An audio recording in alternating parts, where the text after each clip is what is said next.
suis Rune Martiaz de Sentez-vous bien. J'ai plaisir à vous retrouver pour une nouvelle vidéo sur le thème de la complicité dans le couple. Et ma question, c'est comment faire pour raviver davantage la complicité dans son couple.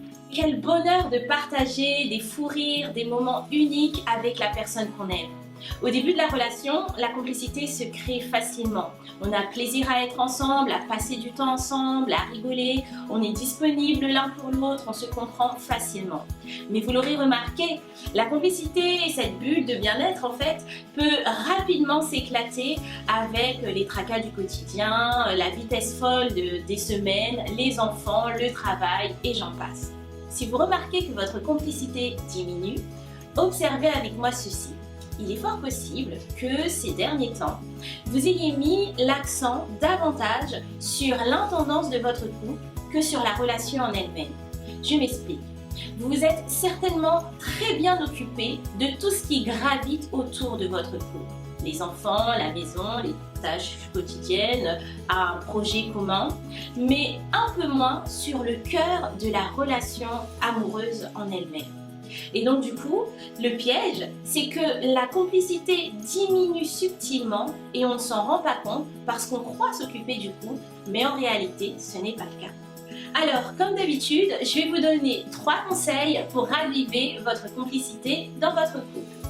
La première, c'est d'avoir une vigilance constante à ce niveau. Datez par exemple la dernière fois que vous avez partagé un fou rire avec votre conjoint ou votre conjointe. Est-ce que ça remonte à longtemps? Est-ce que c'était récent? Est-ce que même ça remonte au début de la relation? Voilà, ça pourra vous aider à évaluer si votre complicité est en train de s'évaporer ou non.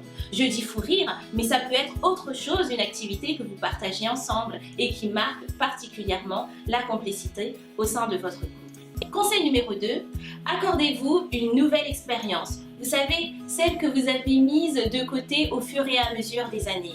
Partir en voyage, dormir dans un endroit atypique, reprendre quelque chose qui vous tenait à cœur.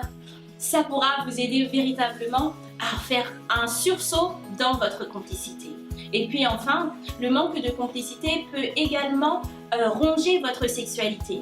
Alors accordez-vous aussi un temps de façon hebdomadaire ou en tout cas quelque chose de régulier que je pourrais appeler en fait un rituel.